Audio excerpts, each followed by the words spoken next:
Bom, amigos, bem-vindos a mais uma edição do programa Assunto Cidade, o programa que aqui com você a cada edição debate alguns dos principais assuntos de Guarujá, também do Distrito Vicente Carvalho, sempre da forma mais propositiva possível, como vocês estão acostumados.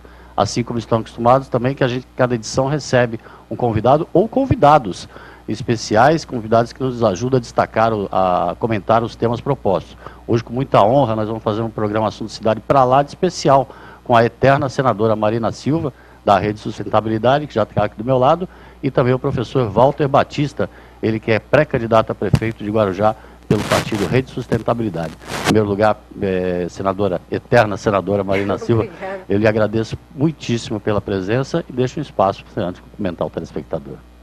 Primeiro quero dizer que para mim também é uma satisfação poder estar aqui com você, Valdir, e sobretudo no momento em que a gente está discutindo a sucessão municipal, né, e que nós temos o nosso pré-candidato aqui do Guarujá, que é o Walter, e até pela proximidade que eu tenho com a cidade, porque pouca gente sabe, mas a minha família, do meu marido, é de Santos, né? Então eu, cada final de ano, de vez em quando, eu venho aqui para a Baixada e sou muito próxima aqui de São Vicente, do Guarujá, então para mim é uma alegria poder estar aqui retornando, uma cidade que sempre me acolheu bem, sobretudo na última eleição, onde fiquei em primeiro lugar.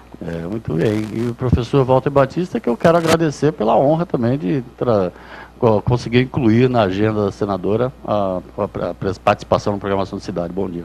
Valdir, eu que agradeço a você, queria cumprimentar todos os telespectadores, ao teu público que é bem fiel, agradecer à senadora Marina por estar aqui, nossa eterna senadora e uma eterna defensora das causas da sustentabilidade, e é uma honra enorme poder participar do seu programa ao lado dela e falarmos de política, falarmos de boa política, falarmos da nossa cidade, falarmos do nosso país. Te agradeço também pela oportunidade. Você topa ser meu repórter por um dia, então? Sem problema. Senadora, momento difícil que o país enfrenta, qual a avaliação que a senhora faz desse atual momento por parte da Rede Sustentabilidade, esse atual momento vivido pelo Brasil? Olha, é um momento de fato muito difícil, Valdir, porque nós estamos vivendo uma profunda crise econômica que já ceifou 11 milhões e 400 mil empregos da população brasileira. Nós vivemos um momento em que os juros estão elevados, a inflação está alta, e essa combinação de juros altos, desemprego e inflação é uma combinação letal, sobretudo para a população mais pobre, para as pessoas mais humildes. E uma crise que foi produzida, obviamente, em função da grave crise de valores, que envolve o problema da corrupção, que hoje é generalizada no nosso país, e uma crise que também se agravou em função da crise política. Eu diria que na base de tudo isso está o problema da crise de valores e da crise política, porque foi a crise política que levou a uma negligência com os problemas que hoje nós estamos enfrentando, sobretudo a partir de 2008, quando o governo do PT não fez o dever de casa para poder ganhar a eleição em 2010, continuou sem fazer o dever de casa e negando a realidade para a população para ganhar as eleições em 2014, levando o nosso país a essa bancarrota que hoje a gente está vivendo. Então, é um momento em que a sociedade precisa ter perspectiva, mas para ter perspectiva é preciso recuperar a esperança e a confiança. E como recuperar a confiança diante do cenário que a gente está vivendo? Esse é o grande desafio. Certo. Senadora, e nós estamos às vésperas de uma eleição municipal, uma oportunidade que o cidadão tem de exercer de fato a sua cidadania e cobrar mudanças como foi cobrado nas ruas recentemente. Existe uma receita perfeita, uma receita ideal para aquele processo que a gente estava falando de pensar global? Muita gente consegue pensar, mas de agir local e fazer essa transformação, começar pelas cidades? Eu acho que a receita não existe. O que tem que existir é o compromisso. Né? Porque, infelizmente, na campanha presidencial, a gente via a presidente o tempo todo dando a receita de como o Brasil seria maravilhoso. e depois deu no que deu. Então, acho que esse é o momento de assumir o compromisso, em primeiro lugar, de ter uma atitude diferente diante da política. E o que seria essa atitude diferente? Não é? A gente precisa aprender a manter as coisas boas. As coisas boas não devem ser fulanizadas e nem partidarizadas. As coisas boas que se tem numa cidade ou num país, elas são conquistas da sociedade. Então, o problema no Brasil é que ou você fulaniza ou você partidariza. Então, as coisas boas devem ser preservadas, devem ser institucionalizadas. E uma atitude de corrigir os erros, de não compactuar com eles e de encarar os novos desafios. Né? Eu vinha conversando na vinda aqui para cá com o Walter, e ele me dizia dos graves problemas que nós temos aqui, que vai desde a coleta do lixo, o tratamento do esgoto, o déficit habitacional, né? Uma grande quantidade de pessoas que não têm uma casa para morar, o problema do desemprego, de como se assume o compromisso de ir melhorando a vida das pessoas naquilo que é básico, porque as pessoas precisam de emprego para poder dar alimentação para os seus filhos, para sobreviver. Exato. As pessoas precisam de um atendimento de saúde digno para poder se tratar na hora em que a sua própria vida está em risco. E as pessoas precisam de uma boa educação para dar pelo menos uma vida melhor para os seus filhos. Então, assumir compromisso com isso, eu acho que deve ser o papel desse debate no município, inclusive fazendo o debate de como o governo estadual e o governo federal fazerem o repasse das verbas para que os prefeitos possam assumir essas responsabilidades e ter alguém com compromisso e competência para usar corretamente os recursos. Porque não é uma questão de só mais dinheiro, é como usar adequadamente esse dinheiro, e é por isso que eu acredito muito no processo que a gente da rede está fazendo aqui com o Walter, de um programa que seja debatido com a cidade, de forma transparente, com a participação da sociedade na busca da eficiência na prestação dos serviços, que é isso que a população quer, não é? Um bom representante na política, o bom funcionamento das instituições de saúde, de educação, de segurança, não é? E que ela possa ajudar a resolver os problemas que ela mesma, não é, está vivendo no dia a dia. E esses problemas imediatos da população recaem, logicamente, sobre os prefeitos, né? Sobre os prefeitos. O professor Walter Batista, que é especialista em gestão pública, dá para conciliar as propostas da rede com todas as deficiências ainda sociais de Guarujá? Eu acredito, Valdir, indo na linha do que a Marina falou para a gente aqui, que é necessário a gente entender que a política hoje é fundamental para transformar a gestão pública. Mas a boa política, a política que não se estruture apenas na troca de favores, na troca de favorecimentos para alguns grupos, ou no embate, na luta, na disputa que levou o país ao que é hoje, né, que é uma disputa do poder pelo poder. É uma fala que a Marina sempre usa, e dizendo inclusive que num processo eleitoral como esse que se avizinha, a gente pode perder uma eleição mesmo ganhando. E é bem possível que isso aconteça em Guarujá.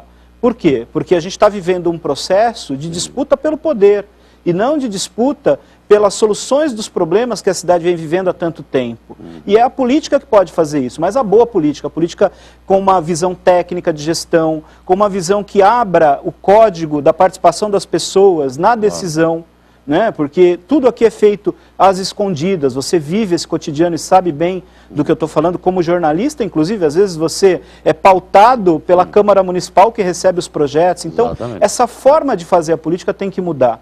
E a gente precisa superar essas deficiências que a própria política causou. E isso só é possível quando as pessoas tomam parte do processo, né? Quando elas são chamadas a colaborar e elas arregaçam as mangas junto com as pessoas que estão dispostas na política a fazer. Essa questão que a gente colocou no começo, por exemplo, da questão da coleta de lixo, está demorando para a região, por exemplo, entender o papel que tem, por exemplo, a reciclagem, né? O papel da reciclagem. É uma legião de pessoas, de catadores espalhados pelas ruas, que poderiam estar sendo aproveitados pelo poder público, como em algumas cidades assim, solucionou essa questão, inclusive gerando renda, né? Exatamente. A questão do tratamento adequado do lixo, né, passa tanto pelo reuso, quanto pela reciclagem, quanto pela redução, inclusive, desse excesso de embalagens que a gente tem, exato, mas tratando os catadores não como se eles fossem um cidadão de segunda classe, mas como profissionais em que essas pessoas podem receber treinamento, você pode criar os centros de triagem para que eles possam ali ter um trabalho digno que gera renda para a sua família, que ajuda a preservar o meio ambiente e dá uma resposta para o problema dos aterros sanitários, que não tem como suportar essa quantidade de lixo tão grande, né? E, obviamente, que isso passa por um processo de conscientização da população e o trabalho do poder público no sentido de criar os meios adequados para a coleta seletiva do lixo. Eu sempre digo que é muito fácil a gente defender meio ambiente no ambiente dos outros. Difícil é a gente defender o meio ambiente no ambiente da gente. Que começa em casa. Que começa em casa e começa no poder local, começa dentro, inclusive, das empresas, naquelas que têm a obrigação daquilo que a Lei de Resíduos Sólidos estabeleceu como princípio da logística reversa, fazendo adequadamente, digamos, o acolhimento daqueles materiais que podem ser reusados e reciclados. Certo. Walter tem colhido opiniões aí da população por meio tanto de conversas e reuniões, estamos também utilizando o instrumento da internet, né? Bastante. E essa tem esperança para isso? Tem muita esperança, Valdir. A gente tem um histórico importante de coleta seletiva no município, mas o apoio do poder público é fundamental, inclusive respeitando a legislação, né? Eu vinha conversando com a senadora no caminho sobre isso, e o grande problema é que o custo de coleta de lixo em Guarujá é um custo muito elevado. A prefeitura fica quase 6 meses em atraso com a empresa, porque ela não dá conta de pagar o contrato. E no contrato prevê a coleta seletiva, mas parece que a empresa não se esforça o suficiente para fazer o trabalho da maneira que deveria. Então, a gente acredita, por exemplo, na possibilidade de trabalhos com fortalecimento das cooperativas, visando a profissionalização. Isso é um enfrentamento importante, inclusive em momentos como esse que nós estamos vivendo agora, de desemprego. Claro. Né? O desemprego em Guarujá é muito grande, uma cidade que tem uma economia muito sazonal por conta da atividade turística, e agora com a queda na produção da economia de modo geral, o nosso porto também está tendo uma queda de movimentação, e isso afeta efetivamente a nossa cidade. Então, como gerar emprego de maneira digna para as pessoas, para que elas possam sobreviver e resolver os seus problemas? Talvez um trabalho com as cooperativas mais efetivo, profissionalizando a gestão, reconhecendo a sua capacidade, com dignidade desses trabalhadores e não tratando-os como cidadãos de segunda categoria, a gente conseguir enfrentar isso de uma maneira mais definitiva. Verdade. Essa dependência econômica das cidades com relação ao governo central,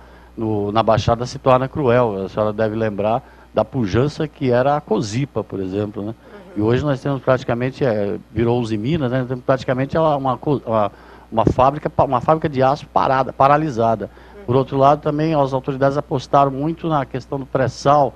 Foi vendido um cartão de crédito ilusório, né, que o pré-sal ia resolver vários problemas, e a realidade que a gente vê não é essa, né?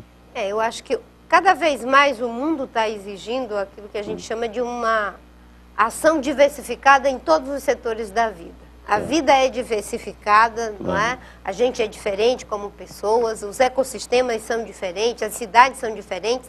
Por que que a economia tem que ser homogênea? A economia também precisa ser diversificada. Se você coloca todos os ovos na mesma cesta, se acontecer um acidente, você está em péssimas situações. Se você tem, digamos assim, várias cestas, você pode recorrer a uma delas em determinadas dificuldades. É por isso que é fundamental essa discussão de diversificar a economia. O turismo é importante, mas quais são as outras atividades que podem ser estimuladas, suportadas, tanto pelo governo federal quanto estadual e o próprio município, para que as pessoas possam ter o seu emprego assegurado, garantir a sua renda, mesmo em momentos de dificuldade. Aí, Walter. Não depender apenas do poder público, né? Essa política que, de certa forma, é muito utilizada aqui na nossa região, por conta da sazonalidade do turismo e da falta de diversidade econômica, e a indústria de Cubatão está afetada também pela crise, o fechamento da Uzi Minas. Nós tivemos uma demissão grande agora, né, de funcionários, boa parte deles vivendo aqui em Vicente Carvalho, em Guarujá. Isso trouxe também uma queda enorme para a economia da nossa cidade e uma desesperança muito grande, né? Então, é necessário a gente ter criatividade, mas ao mesmo tempo a gente precisa ter o comprometimento de que a gente precisa dar para as pessoas a condição de elas serem empregadas. E isso passa por um processo de educação também. Nesse momento tinha que estar havendo um esforço maior do poder público em formar mais gente, em qualificar essa mão de obra que está perdendo emprego, para uma economia mais dinâmica, mais moderna. Nós vivemos hoje na era da comunicação, na era da tecnologia, e a gente praticamente não tem cursos na área pública, nas escolas públicas da região, para formar mão de obra para isso, para enfrentar esse século XXI que chegou com bastante força e que está, de certa forma, reconstruindo, né, a economia da nossa região. A gente precisa ser inteligente, ter aí essa capacidade e a competência para pôr isso em prática. Aliás, tem uma coisa que é, digamos assim, as contradições do Brasil. Por exemplo, na época em que nós éramos uma economia com pleno emprego, nós tínhamos os recursos do Pronatec para treinar as pessoas. Agora que as pessoas estão desempregadas e essa mão de obra está parada, era o momento dos recursos do Pronatec estar, digamos assim, sendo utilizados para requalificar essa mão de obra e fazer a realocação dela no mercado de trabalho. E é exatamente o momento em que o seguro-desemprego está mais difícil de ser acessado, o Pronatec está com menos vaga, menos recursos para o treinamento da população desempregada, e são essas coisas que acontecem no Brasil, né, da má política, como falava ainda há pouco o Walter, né? Infelizmente, uma boa parte dos políticos estão criando mais problemas do que soluções. E a política tem que voltar a ser um espaço onde ela seja um meio de ajudar a construir as soluções. Não é que os representantes vão substituir as pessoas, é que eles de fato vão estar ali para ajudar a fazer essa mediação, ter uma relação mais próxima, né? Nós vínhamos no caminho e ele falava com tanta intimidade dos problemas da cidade, que eu fiquei pensando, né? Isso só é possível porque já foi secretário de turismo, só é possível porque é um professor da rede pública, só é possível porque é um especialista em gestão pública, e isso, quando é associado a uma proximidade com os empresários, com os trabalhadores, com os moradores das comunidades, se transforma em algo muito potente. Eu acho que a gente tem que ter um pouco mais de humildade, sabe? Eu tenho insistido, né? Essas eleições não podem ser em cima do palanque. A situação está tão difícil que eu acho que ela tem que ser disputada no tablado, sabe? Conversando com as pessoas, entrando na vida das pessoas. Um por um. E a internet? Dá para supor assim que a internet vai ter um peso fundamental nas eleições municipais? Eu acredito que sim. Aliás, mais um assunto que a gente vinha conversando agora, né? Pelo menos para quem não tem dinheiro, é a melhor coisa que se existe. É um caminho, é importante, facilita a comunicação, mas ao mesmo tempo também a gente tem percebido que é um espaço que está exacerbando muito menos o amor e muito mais o ódio, né? Aí a gente tem que tomar muito cuidado com isso. Vínhamos falando do caso da morte da Fabiane. Isso. Né? Um exemplo trágico de Guarujá, de mau uso na internet. Uma grande tragédia, né, por conta exatamente disso. E a gente, quando chega no período eleitoral, a gente percebe que essa agressividade ela tende a aumentar exatamente porque as pessoas estão cada vez menos esperançosas de que pode haver alguma mudança, né? Um escândalo atrás do outro, em nível federal, em nível estadual, agora a CPI da merenda no governo estadual. Nós tivemos um caso semelhante aqui também. Governo após governo, a corrupção vem se mostrando como o símbolo, né, da gestão pública. Não é diferente aqui em Guarujá, infelizmente. A gente precisa melhorar isso, né? E talvez a informação tenha que chegar às pessoas com mais qualidade. A internet pode fazer isso. Infelizmente ela não está sendo usada dessa maneira. A gente tenta fazer, mas as pessoas parecem que têm um pouco de resistência a isso ainda. Uma coisa que a gente fez nas nossas campanhas, tanto em 2010 quanto agora em 2014, a gente tinha uma espécie de um código de postura, né, que era um protocolo com o qual eu me comprometi durante as campanhas, de que a nossa campanha não iria fazer nenhum processo de desconstrução dos nossos adversários. Certo. Uma coisa é a crítica, às vezes firme, mas com base na verdade, certo? E com uma ética da disputa política. Outra coisa são os processos de desconstrução, utilizando, digamos, a internet como forma de destruição do adversário e de biografias. Exatamente. Então, nós estamos orientando aos nossos candidatos que assumam esse código de postura e na minha campanha, toda vez que a gente identificava alguém que porventura estivesse fazendo qualquer tipo de baixaria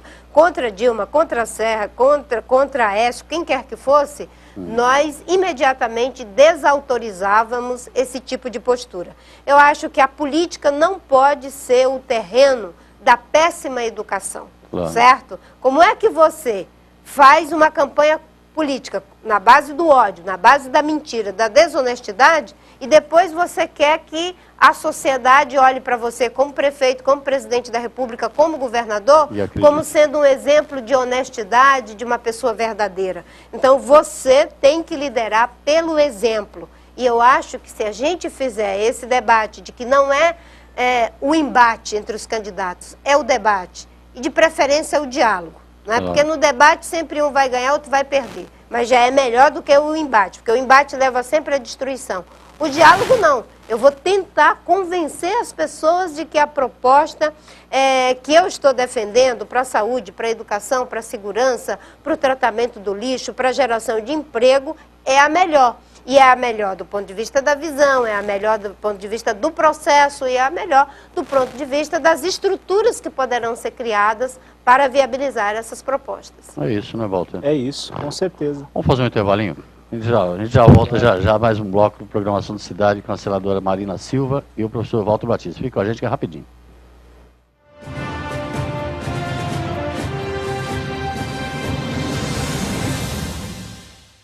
Há 22 anos no mercado, a Texa especializou-se em realizar sonhos e superar expectativas. A Texa garante excelência na execução dos mais arrojados projetos residenciais e corporativos, utilizando a soma da experiência de ambos segmentos em todas suas obras. A qualidade do residencial, a agilidade do corporativo e total gerenciamento resumem o produto que a Texa entrega a seus clientes. Litoral, Avenida Ademar de Barros, 1347, terceiro andar. Telefone 13-3308-1717.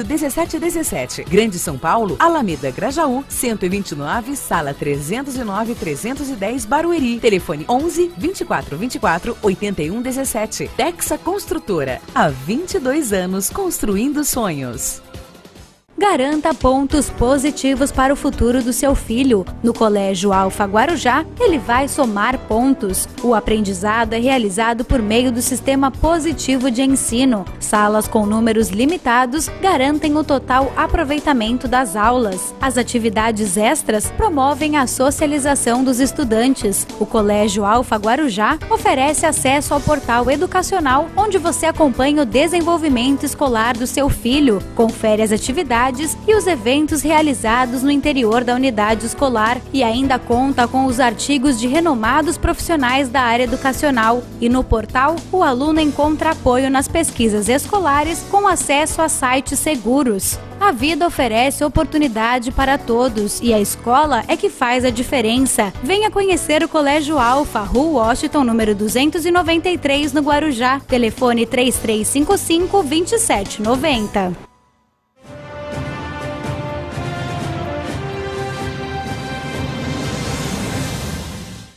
Bem, voltamos para mais um bloco do Programação de Cidade, para lá de especial hoje, como eu falei desde o começo, com a eterna senadora Marina Silva, que está aqui do meu lado, e também o professor Walter Batista, que é pré-candidato a prefeito de Guarujá pela Rede de Sustentabilidade. No primeiro bloco conversamos damos algumas impressões aí sobre esse momento nacional vivido, e a senadora com a sua visão, logicamente, adiantada, e talvez até um pouco adiantada no tempo para esse mundo político que a gente vive, esses vícios políticos que a gente vive e que leva o país tanto para trás, tão para trás, daquele jeito que a gente não gostaria.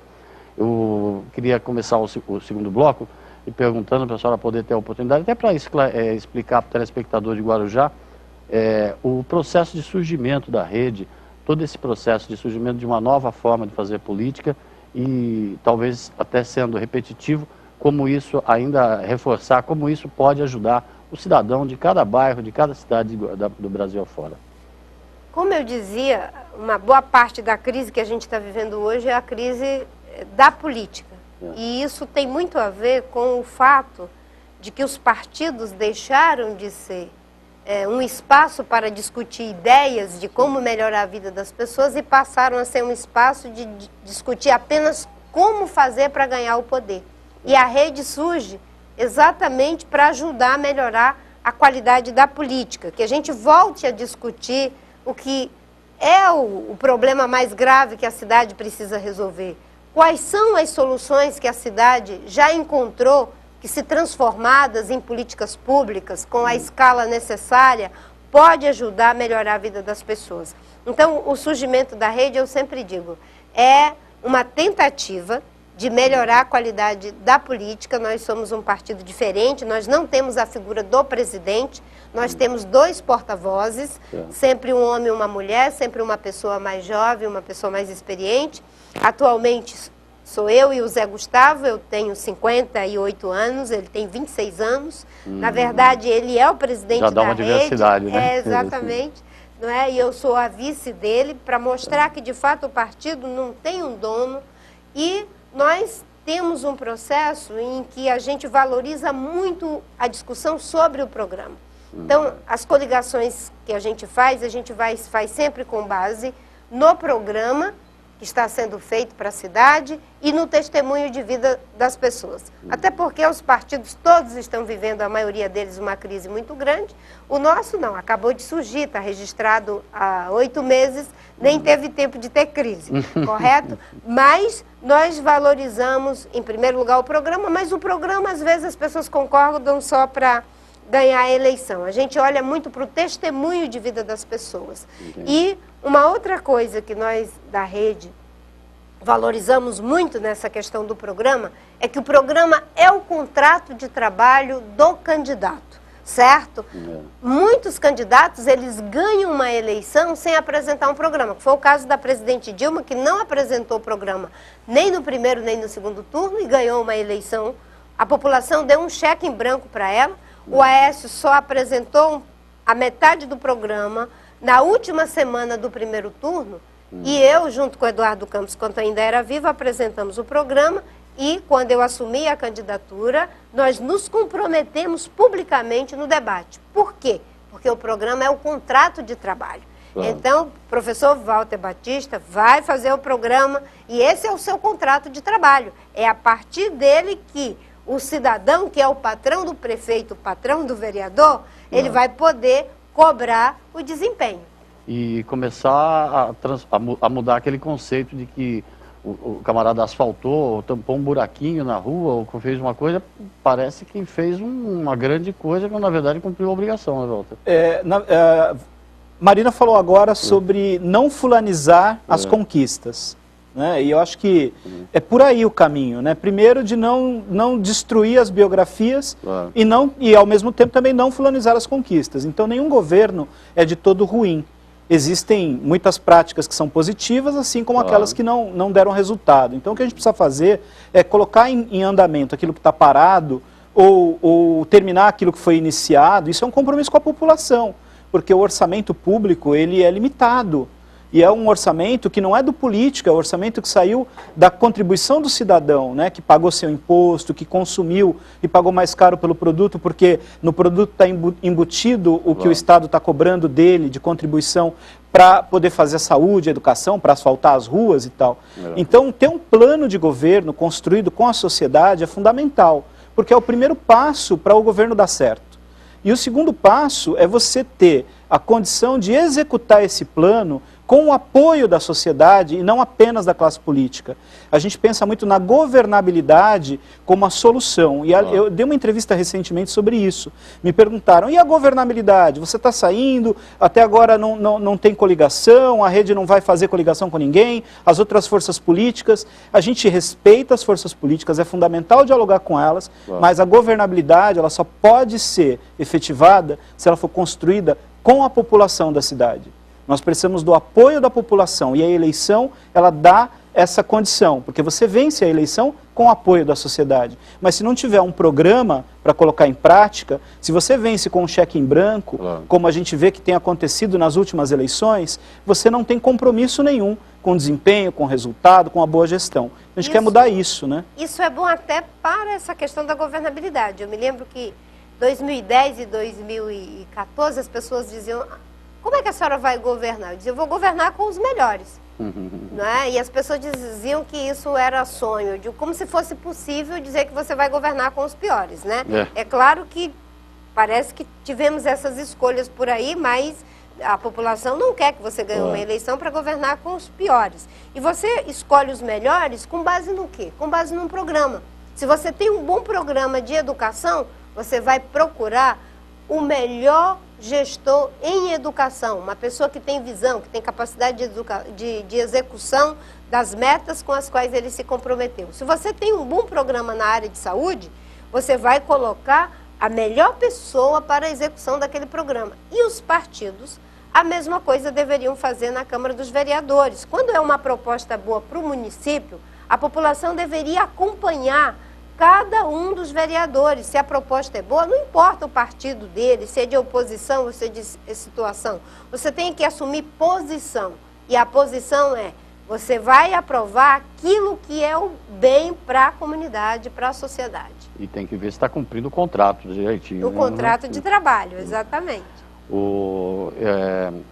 Essa forma de organização da rede de sustentabilidade que a senhora colocou, de não haver presidente, é em nível nacional, estadual e local. E municipal. Nós não temos a figura dos diretórios, nós chamamos de elo, né? Nós temos o elo nacional, os elos estaduais e os elos municipais. E em cada uma dessas instâncias, nós temos a figura dos porta-vozes, que é sempre um homem, uma mulher, um mais jovem e um mais experiente. Por que isso? Porque nós valorizamos muito aquilo que nós chamamos de aprendizagem intergeracional, né? Uma pessoa adulta e mais experiente sempre vai ajudar a um jovem, mas ao mesmo tempo os jovens estão nos ensinando muito. Eu tive acesso a uma pesquisa em 2014 que dizia que 75% das decisões que estão sendo tomadas dentro das famílias estão sendo orientadas pelos jovens, porque os pais e as mães, eles têm a ideia de como eles têm mais acesso à tecnologia, à informação,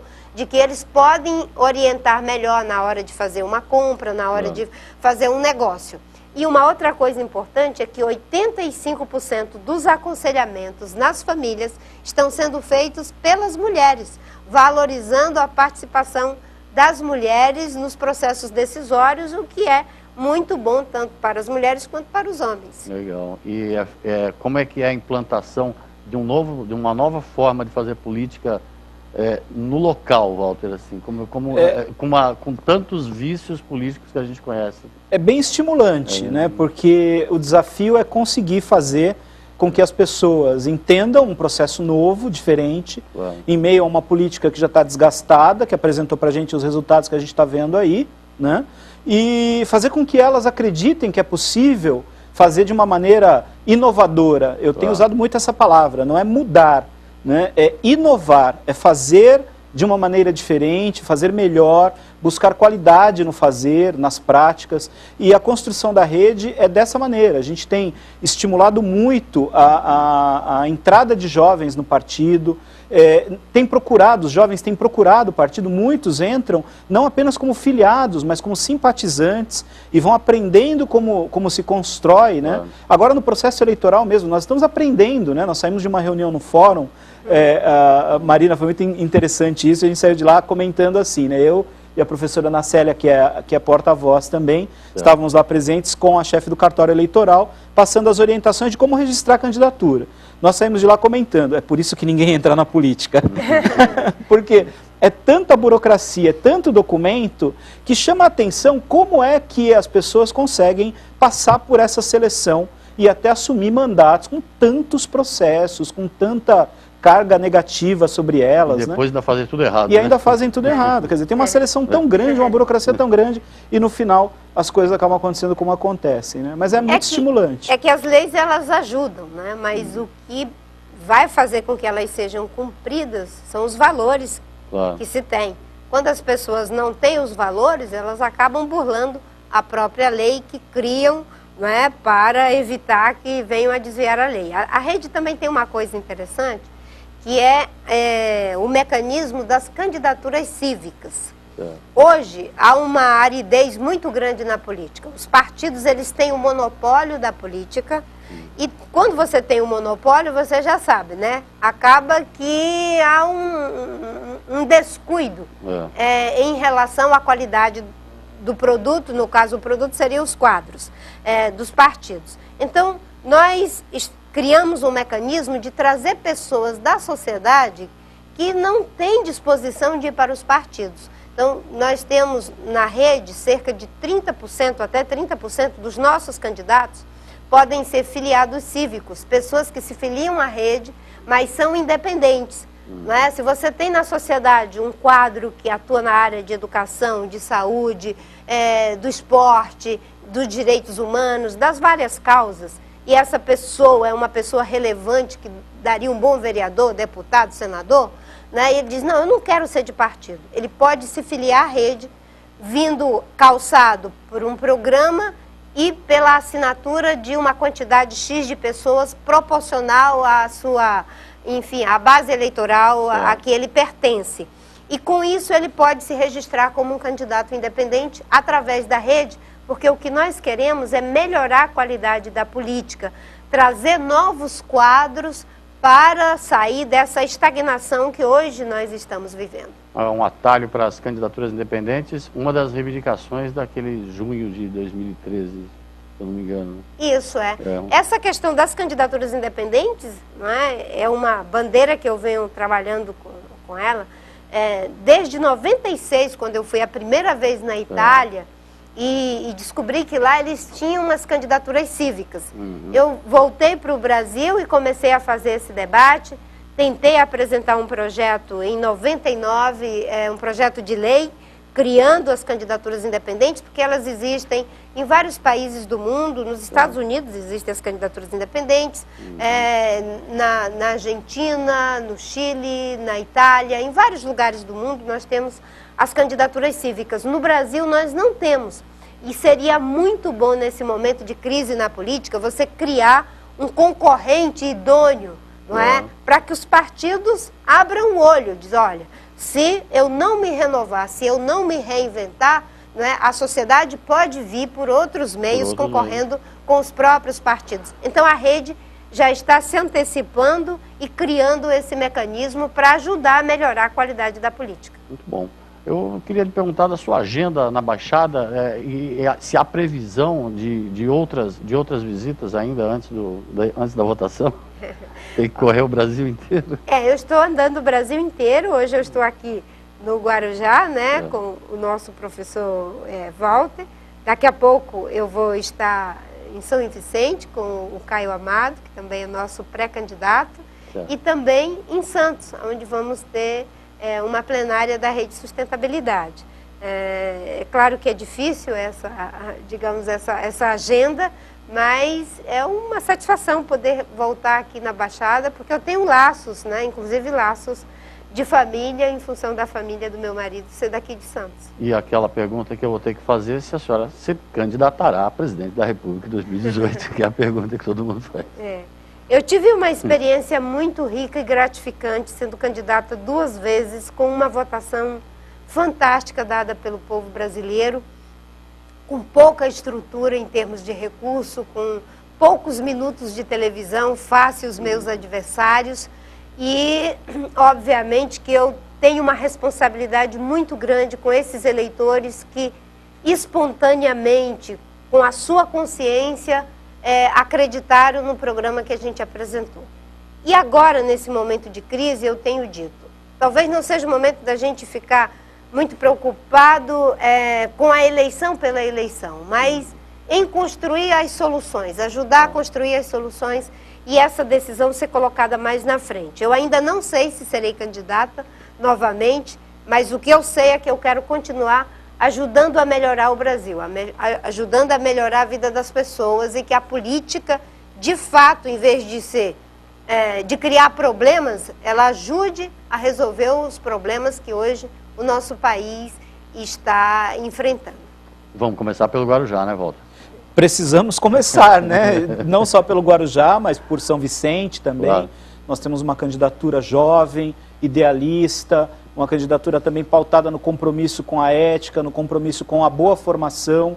O Caio Amado, nosso companheiro, de muita contribuição para a construção da rede aqui na região, é um representante que a gente assina embaixo das práticas dele, está tentando também romper com a dificuldade da política naquela cidade, que é uma cidade também muito difícil, e aqui em Guarujá a gente está tentando mostrar para as pessoas, Valdir, que é possível fazer uma política diferente. A inspiração que a Marina traz para a gente, na prática dela, no mandato de senadora, enquanto ministra, 2 vezes como candidata à presidência, agora na construção de um partido que foi, inclusive, é um partido movimento, que não foi negociado com ninguém, está sendo construído de baixo para cima, né? A presença dela aqui para a gente é uma honra enorme. Eu queria muito agradecer a você pelo espaço que você deu e por poder ouvir as palavras dela, que servem de muita inspiração. Eu fico muito feliz mesmo de ver, inclusive, essa juventude, né? Claro. Participando da política. É incrível a quantidade de jovens competentes como o Caio, como o Walter, porque ainda é jovem, com apenas 40 e pouquinhos anos. Pouquinho cabelo branco. Aí é para dar o charme, né? O charme. Mas é muito gratificante. Eu disse que aos 58 anos eu queria ser mantenedora de utopias. E hoje eu encontro uma quantidade enorme de pessoas com 30, 27, 28 anos como candidatos a prefeitos, pessoas com visão, com capacidade de gestão e, sobretudo, de inovação na política, que eu tenho certeza é isso que eles vão fazer aqui em São Vicente e aqui no Guarujá. Eu só tenho a agradecer a presença dos dois. Infelizmente, eu ia ficar aqui 2, 3 horas conversando. Deixa o espaço para você cumprimentar o telespectador. Mais uma vez, muito obrigado a todos vocês e um grande abraço, né? Você que está acompanhando a gente, muitos alunos, né, que ligaram, mandaram mensagens. Um abraço a todos vocês. Estamos nessa caminhada. Vamos tentar fazer um trabalho com muita ética e dignidade. O Walter tem os baixinhos dele, que são reais. Queria agradecer também muitíssimo e deixar um espaço para você dar uma última mensagem. Eu que agradeço, Valdir, por estar aqui no seu programa, né? E agradecer as pessoas que estão nos acompanhando e que sempre me recebem com um carinho, um acolhimento muito grande. É sempre muito gratificante poder a gente participar das dinâmicas das cidades, porque é aqui que as pessoas mostram a sua solidariedade, o seu respeito, e eu tenho insistido muito, né, nessa ideia de que essas eleições a gente vai ganhar no tablado. Se os que têm muito poder, muito dinheiro, muito tempo de televisão ganharem, eles vão agradecer ao dinheiro, ao poder, aos partidos que os ajudaram.